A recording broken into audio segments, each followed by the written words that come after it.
I understand that he prepared 4 hours to give the shiur. I feel very guilty. If I prepared 4 hours like a good boy, so it'd take me 4 hours to the Bali, 4 hours to the Yerushalmi every day. So I don't know when I would have time. What? That's right. We are on Daf Lamed Daled base. We're talking about the type of rope with which you measure the 2,000 amos. And we mentioned that, ideally speaking, it would be wonderful if you would use an iron chain, because an iron chain doesn't expand and contract. And that's what we're up to. Vis Tani Tani. And there are, in fact, those who learned, it's 4 lines after the Mishnah.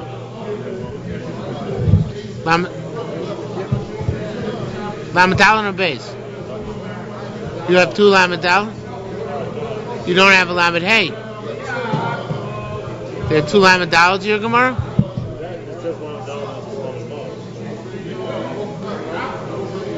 No, it's a mistake. Though that second Lamed Daled is really Lamed Hey. Okay, but it's really Lamed Hey. Okay, so when the Halacha Gimel, in the Gemara, the 4th line down. Vis Tani Tani B'chevel Shel, instead of being Shalosh Lach, it should be Shel Shelis. It would be best to use a metal chain to measure distance. Vis Tani B'chevel Shel Abraham said others who learn that you can use a rope which is 4 amos long. Neither of these are the opinion of our Mishnah. The opinion of our Mishnah is when it uses a regular hemp rope which is 50 amos long, right? There's no truer measure, Ella, and it should be again Shalshelis, other than a chain. Avamaya said, what can I do? Uksibin Avim, it says in Navi, Chavolim, rope, Upsil Pishtim, and a braid of linen, Biyado, Uvikane Amida, and that was the scale of measure. So the bottom line is we use rope, even though it's less exact than a steel chain. Now let's say the guy had between him.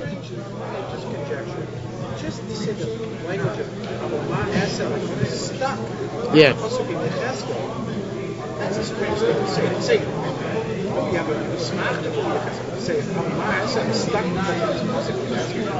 right, I grant you. That's poetic license. It has the poetic license. You're right. It's not.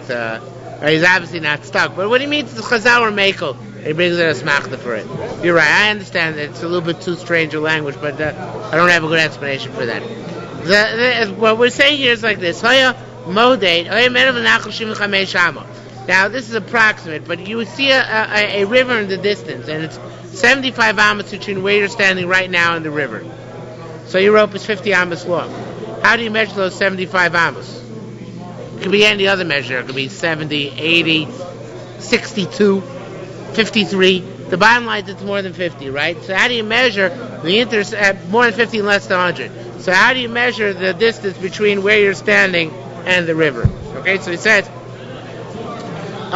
train amorim. There's machlokas to amorim. Chadar, once a moed bechevel shel 50 amos, you measure with a rope which is 50 amos long. Then b'choisel achor v'simchamesh amos, then you go back 25 amos, right? And moeded and that's what it says. You go back 25 amos, you measure another 50 amos. So you measure 50, you go back 25, and then take the rope and measure 50. But you always got to use a 50 rope. The upshot of this Gemara is that you must use a 50 rope. And somehow you got to make it work out. The other man Damar says, the first 50 amos you measure with the 50 amos rope. The rest of the distance up to the river, you use a rope which is 4 amos long. That was a shorter rope. So to cover shorter distances, they in fact had access to a shorter rope for measuring. Okay? When they need it in a pinch, they use it.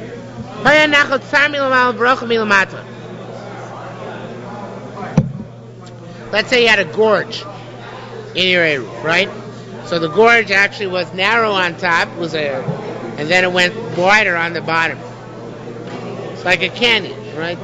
So a gorge is a narrow canyon, right? So actually it got wider on the bottom than on the top.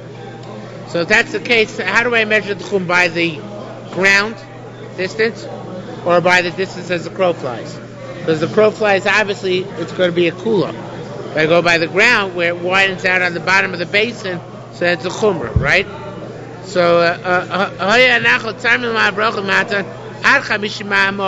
if the distance is less than 50 amos, meaning the gap across the Torah top is less than 50 amos, at roe kilu also kilu mole afar v'toros.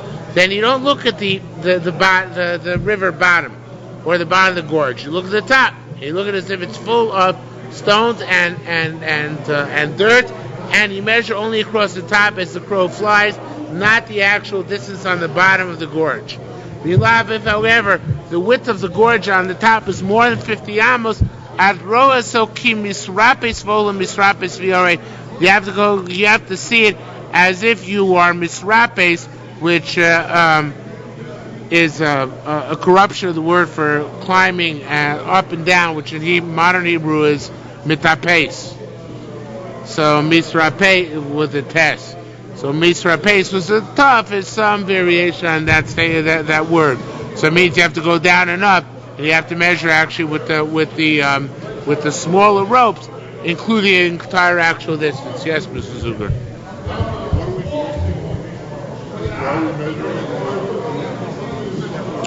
What's the parak about?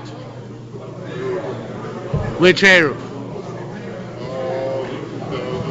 So why are we measuring? The 2,000 amos extends, right? Because the gorge is wider at the bottom than it is at the top. If you measure the top, it's a leniency. You don't see that? I know one at the bottom. So much more space. When you still cover the same thing, yeah, but that means you can walk further. You're actually walking more than 2,000 amos. If you go all the way down the bottom, that's right. That's something else. Yeah. There's no bridge.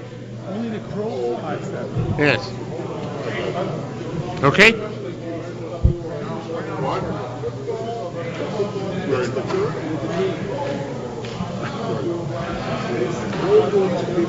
If that helps you understand, then I have no idea what he's talking about. All right.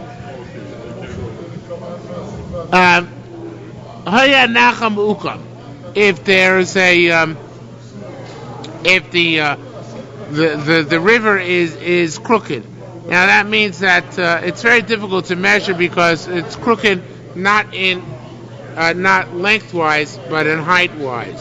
So it's hard to measure up and down because sometimes there's a sheer cliff, sometimes it's a gradual descent, sometimes it's rocky. So it's hard to measure going up and down the slope. So mitzupis, you take a mitzupis, which is a surveyor's tool, right? A transit, right? And you use that transit, right? With your eyes to reckon the distance approximately. You don't have to actually measure. But you reckon a distance on a flat surface. The chosevos came by, and then you use that in order to make a reckoning where the mountain is, where you cannot go down and up. So you do it comparatively by a visual sighting as opposed to actually doing a specific measurement. Okay? Rabbi Yaakov, do you understand how that would work, by the way? Does everybody understand how that works? It's a very interesting thing. The Perush Chai and the Bavli brings it down. Let's say, if this is my scope, right? And I knew how far 2,000 amos away was from this point by having measured on a flat surface. So I would measure, what I would do is I use my scope and look at that point, and then I would note the angle of my scope. So the angle would be, I'd have a stick to measure my angle. Then I go somewhere else where I put it down where there was a hill and I couldn't actually take an actual distance measure. I would measure the angle of the slope, right? So it would be the same angle I'd use elsewhere, and wherever my view would end, that would be the end of my Tchum Shabbos. Is that clear? That's what he's doing here. Where he can't measure, he measures the angle on the flat surface where he knows where 2,000 amas end, and then he uses the same implement and goes to the hill where he can't measure because of the steepness of the angle, and he sees it, right? Okay, is that clear, Yaakov? So they were not dumb back then. They knew how to do things. So it says Rabbi Yacha, Rabbi China, Rabbi Yerim, B'Shem, Rabbi Shmuel, Bar Rav Yitzchak, V'ushatei mida yotze bahar arba tfachim k'dei mokum. This is a very interesting thing, which we actually had in the Bavli, which is if the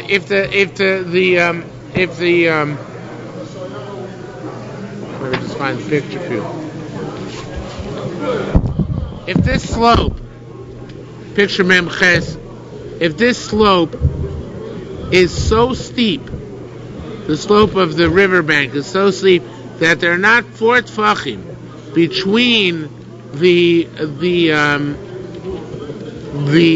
plumb line, imaginary plumb line, and the angle, right, and the end of the actual slope. So then I don't count those 4 tfachim. I let him slide. 4 tfachim between the imaginary plumb line and the actual slope of the triangle. I just ignore it. I ignore it. I consider it as if it's a steep shot. Yeah, consider such a steep drop as if it's one direct cliff, and I don't take it into account. Okay. Rabbi Yisrael B'Shem Rav Yehuda and Rav Yehuda and Matibo, he said of the Seiti B'Shem Rav. Elio Kenega Rosho. Now the girsa here is kind of messed up. I'm going to use the girsa of one of the Achronim, the Mecha Mayim, which Lieberman brings down. Okay. Rabbi Yossi Ravuna B'Shem Rav, Rav Yehuda Matibo B'Shem Rav. Elio Kenega Rosho. Now Elio, it's a little bit difficult. Elio means the guy. When we're Mekader Behorim, right? What happens is that I stand here. I'm lower down on the mountain, right? So now, in order to consider me the Elyon, what I do is I hold my rod up like this, right? And you are standing over there higher up on the mountain, so you're holding the same rod opposite your feet, right? The same rod opposite your feet. Is that clear? Right? Because you're higher up on the mountain, right? So that you're higher up. So what I'm holding opposite my head, depending on the angle of the mountain, it's going to come out opposite your feet, right? It may come out somewhere else, and that's the Gemara that we're going to discuss. Okay, so now, says the Gemara, Elio Kenega Rosho, I'm holding the string opposite my head. Vatachlo Kenega Raklov, and you're holding it opposite your feet, right? So Kol Amamah, the period here is a typo. Kol Amamah, everybody holds. And this is also type, it should be Shemekadrin. In this case, we eliminate the angle, the slope. How do we eliminate the slope? The way I've just demonstrated to you. We've eliminated the slope because we formed an imaginary, this is really basic trigonometry. Not that I remember any trigonometry, but this I know that this is trigonometry. What we've done is, we've eliminated the slope. Because we're right angle. Right. Like you're drilling a hole in the mountain. That's how you're drilling a hole in that mountain, right? And the Bafli, right? So a few weeks ago, that's how you're drilling a hole in the mountain because we're eliminating the slope, and it's we're going straight across, right? So that's called Mikadri. So in that case, we definitely do Mikadri. Now the next word which is missing, it should be Vafilu Elyon Kenega Rosha. Even if I have it opposite my head, and you have it not opposite your feet. But it's at your hips, so it's a much more gradual angle. Everybody agrees to do Makadri to eliminate the slope. Mapli, and when is there Machlokas? Here it should be. There's a whole 4 words missing. When I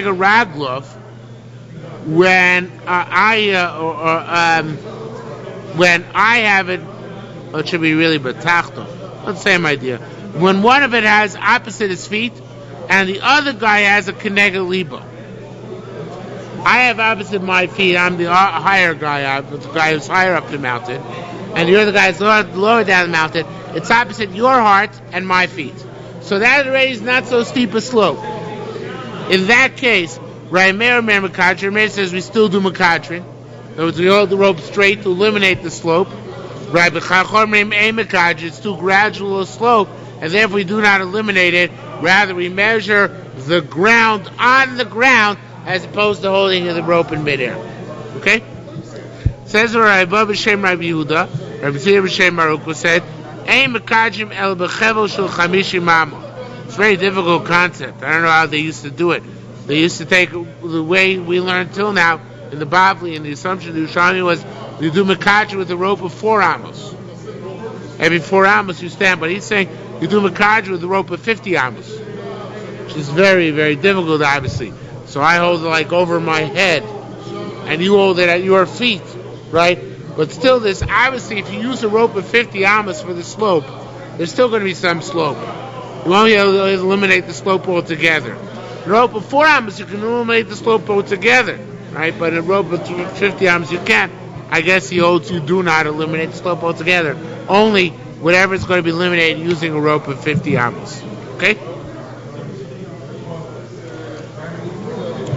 Rabbi B'Shem Rabbi Yehuda and Rabbi Zir B'Shem. Oh, I just said that. Sorry. Rabbi Zir B'Shem Rabbi Chizdoi said, "Ein Makadrin." That was a major typo. I don't know how this happened, but all the Mepharshim pointed out it was a big typo. It should be the same. It says in Masech Makos, "Ein Makadrin lo ba'orei levim." Shouldn't be say Harim. Should say lo ba'orei levim. We don't do Makadrin in the cities of Levim. Levim got 2,000 amos around their cities as their own, usable area. In Ari Miklat, around the city, there was 2,000 amos, also which would absorb any unintentional murder. You didn't have to get inside the city, you just had to get within 2,000 amos in the city. So in those, you don't say Makadrin. You don't eliminate the slope. The slope counts as part of the 2,000, right? And furthermore, Lo Moka Megla Rufa, if you're measuring from a dead body to the nearby cities for the Egla Rufa, in order to see who should bring that animal as a kapara, so then also you'll do Makadrin. So now, the next Gemara, everybody learns one way, but Chaim Kanievsky learns the exact opposite way. I don't know, like everybody. Okay? Nicha Kemandamar Elef Amo Migrosh, Elef Migrosh Rabbaim Tchum Shabbos. There's the Mandamar who learns that around the city of Levim, there are 1,000 amos empty. Migrosh means empty area. And there were 2, and then it says that because one place it says in the Chumash it says Elef Amo. In the other case, the Chumash it says Alpayim Amo. So he says when it says Elef Amo, that's referring to the actual fields and open area around the city. When it says Alpayim, he says that's referring to Tchum Shabbos. That is the source of Torah for Tchum Shabbos. So according to him, I understand how you can have a dichotomy between Ori Levim and between Tchum Shabbos. By Ori Levim, you do not eliminate the slope.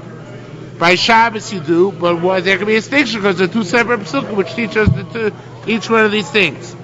However, Barak Mandamar Elef Amo Migrash, Mandamar says both psukim, the 1,000, 2,000 refer to your miklah, and 1,000 is open area, and 2,000 amos is Sadas Akramim is orchard, is vineyards and fields.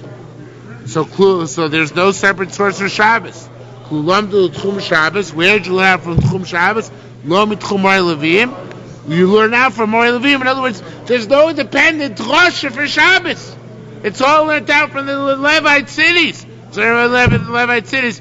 No, Lo Yikorein Mekadrin Lefeil Mekadrin. For the primary source text for the cities of Levim, you don't make Mekadrin. You don't eliminate the slopes. For Shabbos, which is derived from the Ori Levim, there you're going to eliminate the slopes.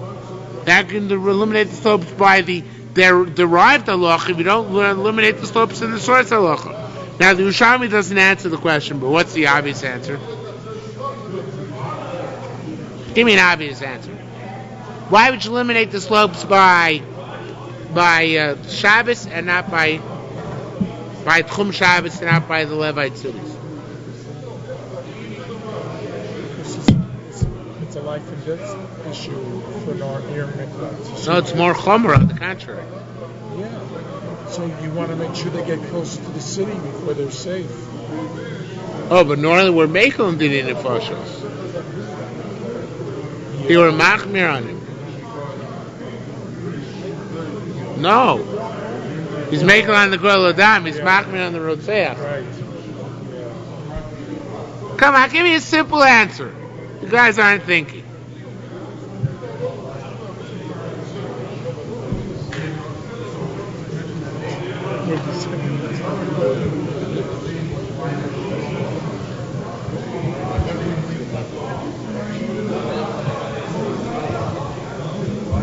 Is there a real drasha Tchum Shabbos? It's a D'Rabbanan. The drasha is not real. It's an asmachta. So therefore, Orei Levim is a din. D'Oraisa. The Tchum Shabbos is a din. D'Rabbanan. Do you see the answer? By Tchum Shabbos, they were lenient. They were makachim. They limited the slopes because of din D'Rabbanan. Supposed to Orei Levim, which is din D'Oraisa. There they were machmir. The Yerushalmi didn't bother giving the answer. It's a partial answer. Okay. The Yerushalmi goes on to left field. When actually you cover, Mark McGuire play left field. What position does he play? Oh, he hits the left field. Yeah, the young one. That's right. When I shaloyu cover, how do you know with Tchum Orei Levim they couldn't make a cemetery in the Tchum of the Orei Levim? How do you know that? Rabbi Abdul B'Shem Rabbi Yisrael Ben Chayyim says, "Migrashem Yulvehemtom." The open areas should be for animals, Ulchol Chayosam, and for all their behemoths and chayos, different kinds of animals. B'Ridashin L'chaim Nitu V'lo Nitu L'Kvaros. So give him for life and not for death. The truth is, if you have a Kohen who's a murderer and you have Beis Hakforoses in your Migrash Ir Levim, right? Then he's not going to be able to get home free so easy. So, of course, they couldn't put any cemeteries within the 2,000 amos of the city. Okay?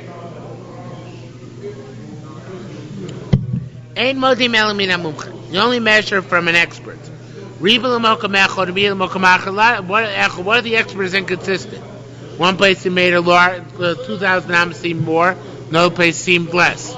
So show me Lamar, but we go off to the place where he gave more. L'kula. I feel shivcha. Or even a slave, even female. They could say Tchum Shabbos came to here. By Tchum Shabbos never machmir. They're only makil. As we'll see in the Gemara, you all know why already. However, this is only if an expert was more lenient. What if a commoner measured and he came out more lenient than the expert? Then you gotta follow the expert.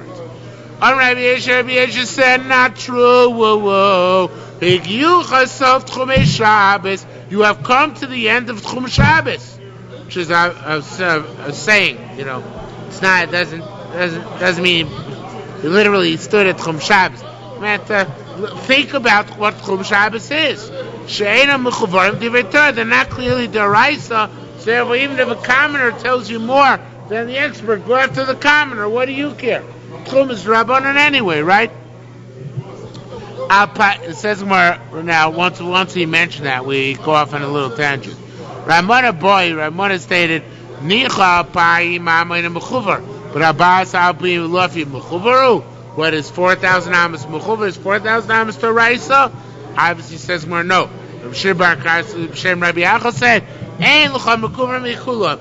There's no one which is clear the Raisa el tchum shtei masar mil kamach in Israel, other than 12 meal, which was the shiur of the Machne Yisrael in the Midbar. Malachei Irshol Yochid. Now this is one of the most ambiguous Mishnayos in both Bavli and Yerushalmi.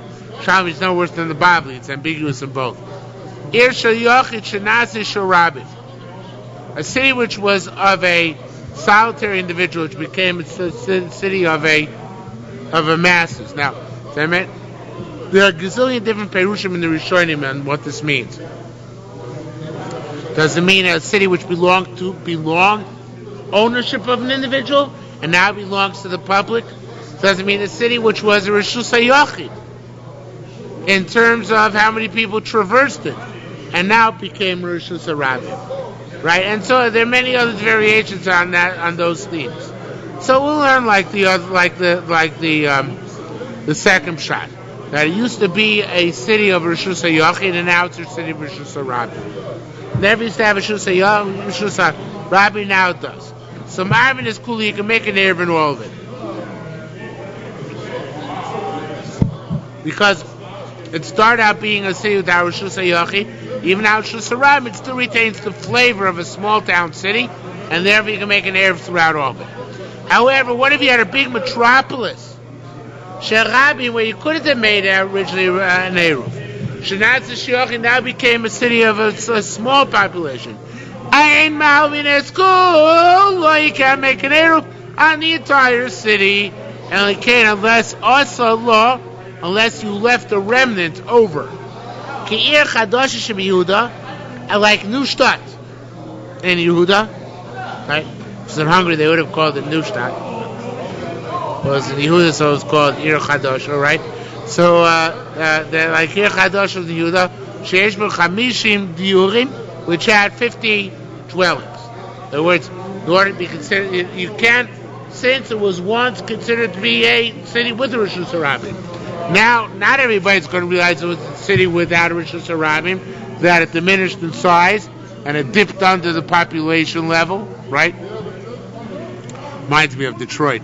So so not every city is not everybody's going to know that. So therefore, as a hekar, you have to leave an area which doesn't have where you don't include in the Eruv, which is 50 units, 50 houses. Not so many. You only have to leave 3 courtyards, each of which has 2 houses, which means 6 houses altogether. That's the remnant you have to leave over. Okay? Tani b'shem Rabbi Yehuda. Now, it's a very interesting word. Instead of Rabbi Yehuda, argues on the Bavli. Ein ma'arvin osachetz. You can't make two half Eruvin in an Yerushalmi, the city of masses. Says more, why not? L'chavash said Rabbi Yehuda. We say Rabbi Yehuda says you can make half Eruvin. In other words, not the entire city has to be under the Eruv. You can make a sectional Eruvin in the city. The time of Rabbi Chiel taught us, Rishus HaRabim. How do you make an Eruv in Rishus HaRabim? Rabbi Yehuda Omer, Rabbi Yehuda says, Lechi mikan v'lechi mikan. All you need is a lechi on either side of Rishus HaRabim. Right? He was very makel in how to make an Eruv Rishus HaRabim. Or, Koyra mikan, or Koyra mikan. All you need is a beam on either side. Right? Lechi v'kora. Can we say lechi, but you need both. A lechi and kora on this side. Oh no. Yeah, need lechi and kora on this side, both. And both it's the best, and we kind of make it the best the other side. I think I was wrong about that. Either or. Either make a lechi kora one side, lechi or kora on the one side. On the other side, however, need to have a tzuras ha-pesach. Okay? Now there, however, Rabbi Yehuda clearly holds you making the Eruv in Rishus HaRabim within the city. That means I can isolate parts of the city and make an Eruv around them. Yet here Rabbi Yehuda says I can't make an Eruv on 2 halves separately. It's either the entire city or not. How do we reconcile these 2 statements of Rabbi Yehuda? Rabbi Yehuda on one hand says sounds like you can break off segments of the city. On the other hand, it sounds like it says you can't break off segments of the city. So I reconcile these 2 opinions. Says the Gemara, the truth is in our Mishnah. A city which has Rishus HaRabim, Rabbi Yehuda agrees you can make Eruv in it, a sectioned Eruv in it. His contention was another thing altogether. He said it concerning this. A few irgedoyle kantyoich, vein olel adelos achas bilvad, ma'arvin olel.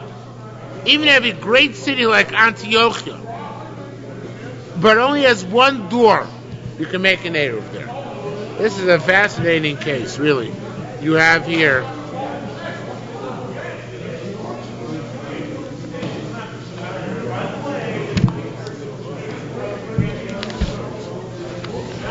Here's Antiochia.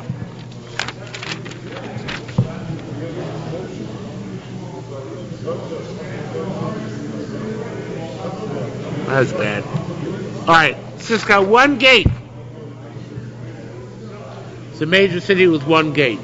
What makes Rosh Hashanah, by the way? It's a walled city. It's all Yeah, so what makes Rosh Hashanah? What must it have within the city? In order to be Rosh Hashanah. Because it's Rosh Hashanah is not Mefulish. So it doesn't have a highway. What must it have instead? A plaza. A central plaza, right? A platio. There's a sartio that's a highway, and a platio, a plaza. So Antioch must have had a plaza somewhere in the middle, right? So it was Rosh Hashanah. But nonetheless, it had one door, and that one door could be closed. So they could make an Eruv there. Okay? So however, says says Gemara, you can make an Eruv on it. You can't make an Eruv on half of it. And those are fascinating concepts.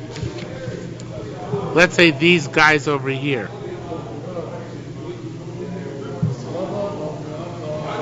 They want to make an Eruv. Doesn't work. Why doesn't it work?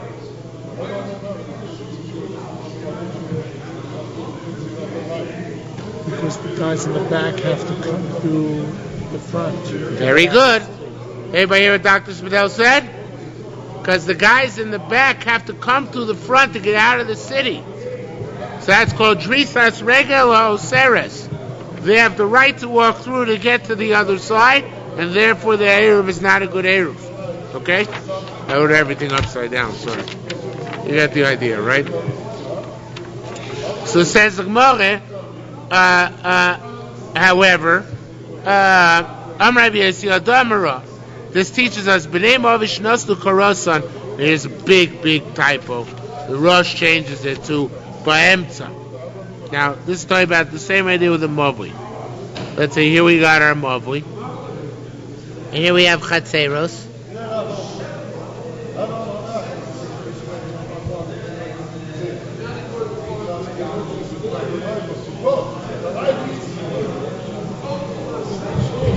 Okay, we have 4 Chatzeros on this Mavli. We put a Korah over here. The middle guys put their Korah over here. The guys back here put their Korah over here. Is that good? It's good for them, but it's not. It's good for them, bad for them, right? That's what bad about it. Elu Mutar Elu Asurim. The ones on the inside are okay, they get a check. Ones on the outside are no good, they get an X. Okay? However, Ketzad Nasnu, sorry. Nasnu Elu Ve'elu. This is where it argues on the Bavli. What if these guys put up 1 to 2? What would you say in this case? Now they're 2. What would you say? But Bobby still said that you couldn't. The guys in the back. Yeah, it's good. Right. Right. You would say that it's good for the guys in the back, but not the guys in the front. But it says Yerushalmi Elu ve'elu asurin. They're both awesome. Why? Because when these guys, it must be, I have no other way of explaining it. When the outer guys were passive, so we didn't have to take them into account. They were usher and they remained usher. But now that they're active, they want to make trouble. They want to make Eruv too. So and of course they cannot make an Eruv without the inner guys, because the inner guys have rich Drisas Regel on them. Yet they did not contract there with the inner guys. They want to be separate. Here, everybody asks and everybody else. Nobody gets to carry. Elu ve'elu asurin. Fascinating thing, right? Yeah, because the outer guys are not going to go inside to the inner court. Yeah, but they ask? So why? No, because of their attempt. Oh, come on. It's not completely illogical. They now want to have an Eruv. Because then they're as if they don't exist.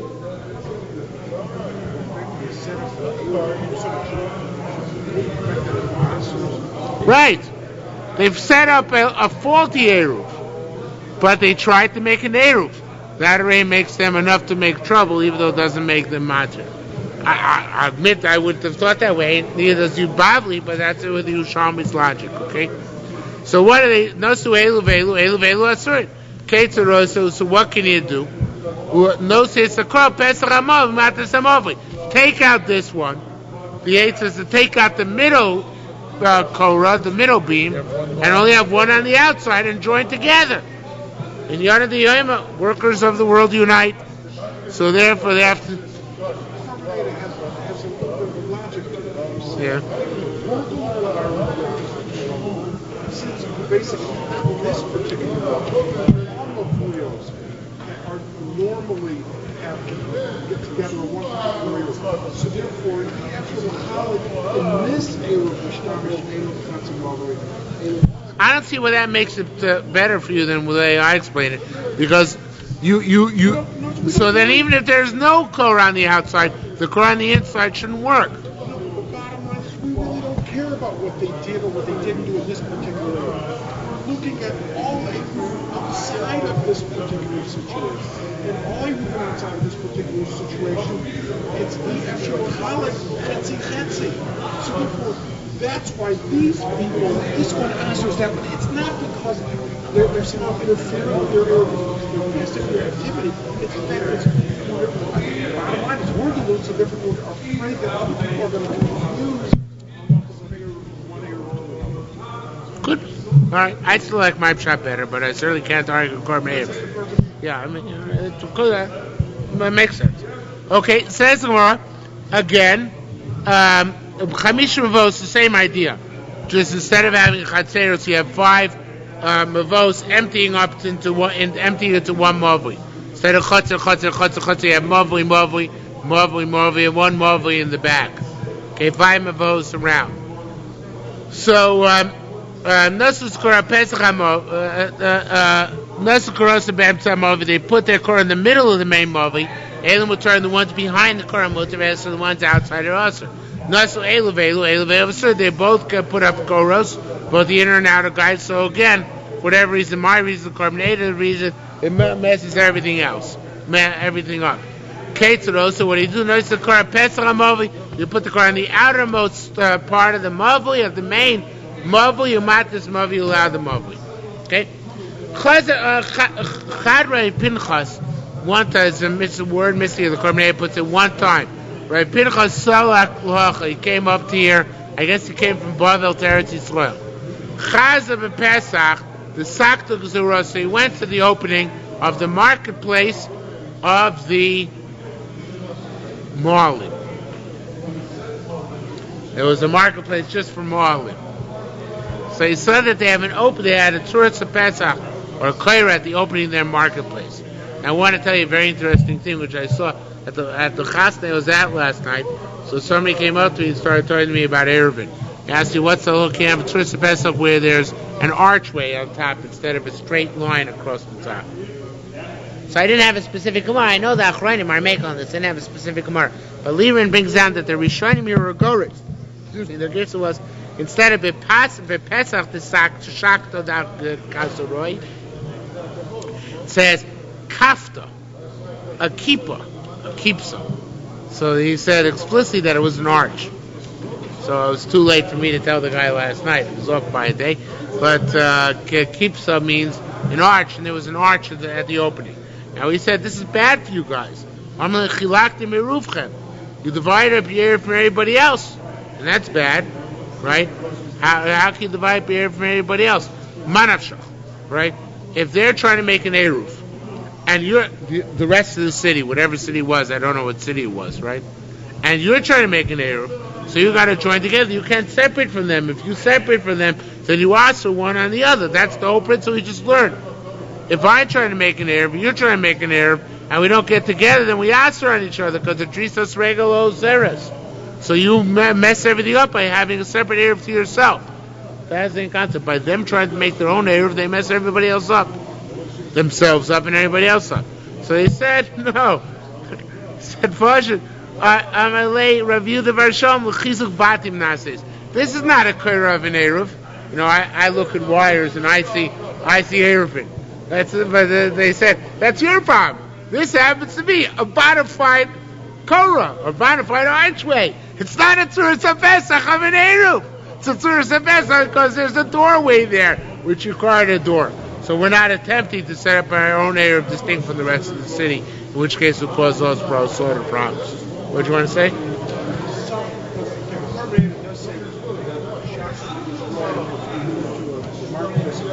Yeah. No. Talks about it. I was reading in the Sun. Oh, carpenters. That makes sense. Oh, you're right. Okay. I didn't see that. Didn't notice it. Pnei Moshe. Sorry. Okay. When you have an ear show, Rabbi came shel yochid. Need to have a remnant. So we said 50 houses. Okay. So it says Mark goes nan v'chadosh or migdal. God, all these sheish is a big typo entry. Chamishim dirim, all of them had 50 inhabitants. I feel nashim v'taf. 50 inhabitants do not have to be males. It can be. I feel nashim v'taf, even men, women, and children.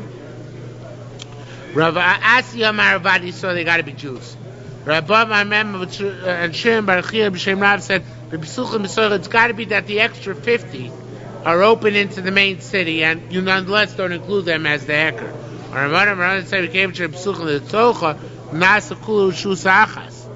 No, if it's open into the main city, so it's not distinct anymore. It has to be a distinct area which we don't include. So somehow it's got to be like a neighborhood unto itself, not just houses which are attached to the general eruv. All right. In any event, it says the Gemara for Melacha further. Mishoya b'Mizrach. So it was on the east. V'amar l'bno la'ariv lo b'marav, and told his son to make an eruv on the west. B'marav was on the west. V'amar l'bno li'eh. Yeah. What?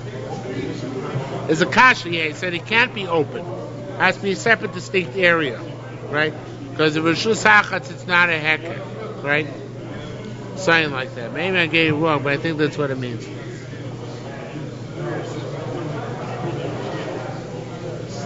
No, Pnei Moshe says I'm wrong. Pnei Moshe says it's mamish like there's a case like this in the Bavli.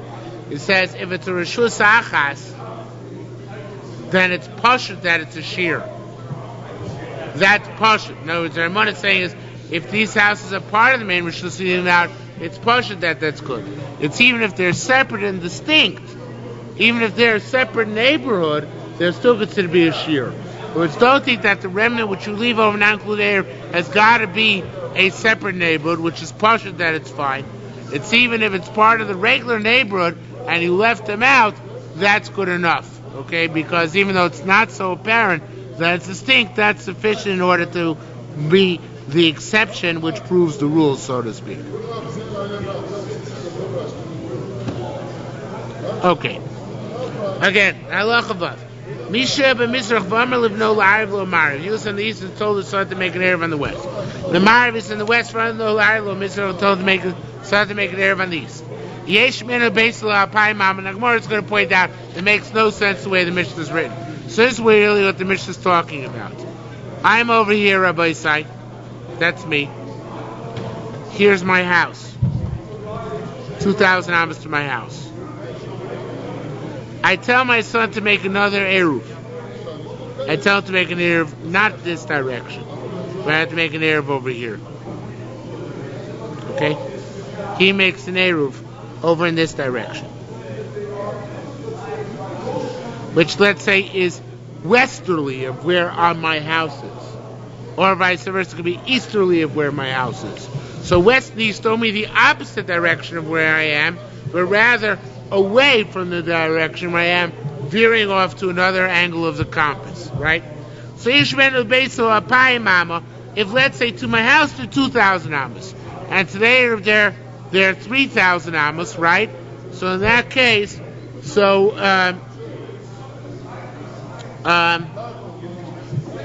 Mutzah base, so you can go to this house. V'aseruv, now let's go to the eruv. Vice versa, le ruva alpayim amos, the 2,000 amos to the eruv. Basically, it's gone to the house and more than 2,000 amos. Mutarei allowed to go to the Eruv, plus the base of knowledge to go back to your house. Hanosis Eruvo beiburish. If you put your Eruv within the first 70 amos of the city, you're a klutz. You gain barely nothing anyway, but you gain nothing. Loss of lo klum. It doesn't work because within the carpet of the city, it's different than the city. It doesn't do any good. Once you put it outside those 70 amos, masha niskar, whatever you gain, mafsid, you lose in the other direction. Okay, say you put it 500 amos outside the city, then you got 500 extra amos in that direction. You lost 500 amos in the other direction away from the city, the other side. So that's what I mean. Kasha makshile bar kapora, for the kasha which bar kapora asks, which we'll see in a moment. The Mizrach, we are forced to say Mizrach means Mizrach Beno, east means east of his son, and Lamara Beno, or west of his son. In other words, this is not on the other opposite direction, but slightly away from the direction towards his house. So what's Bar Kapora's question? The following.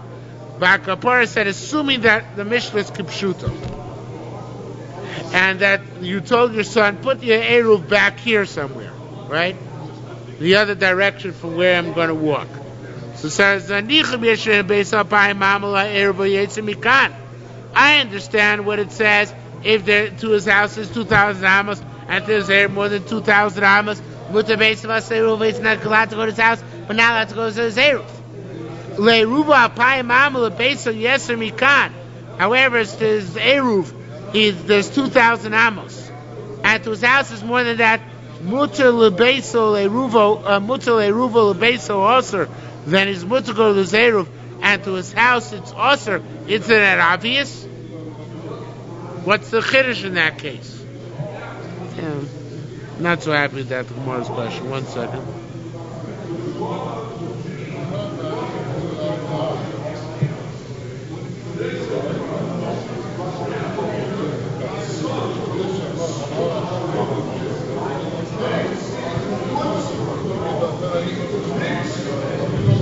I don't know if I'm so happy the way I explained the Gemara's question. I might be wrong. Just a second.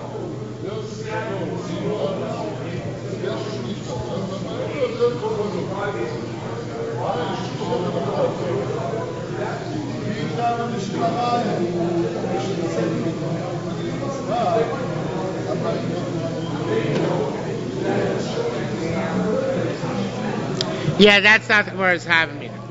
Okay, the Gemara's Havamina was not like this, that the Eruv is in the completely other direction, but the Gemara's Havamina was that here's me, here's my house, and it says, let's go back, look at the Mishnah again. Mishuyab Mizrach v'amar livno arev lo b'marov, right? Make it Eruv to my west. Marav lo arev lo Mizrach. Each male basis so alpayim amalu be'eruv yasmikan mutal base. Well, I'm still not explaining it well. It's not apparent from the Mishnah what the Avmina was. I thought it would be apparent, but it's not. What he's saying is that the Eruv, how should I? The Perush Chai had a good picture of this. All he's saying is that the difference has to be like this, that there has to be an angle away from the imaginary line. Because it can't be that he was telling his son, make an Eruv to me in the same direction as my house. Because the same direction as my house, so I understand the ratio it says, if there's 2,000 amos to the house, and there's Eruv more than that, then he can't get to his Eruv, right? Because if the Eruv is over here, and this is already 2,000 amos, so he can't get over to his Eruv anymore, because he already uses 2,000 amos to get to his house. But I don't understand what it says in the Sefer. Leruva alpayim amos. If you're going to say to the Eruv is 2,000 amos, right? Let's say this is the Eruv. And then the house is beyond that. L'beis yismikan mutzah leruva l'beis also is only allowed to go to his Eruv and not to his house. I still don't get it.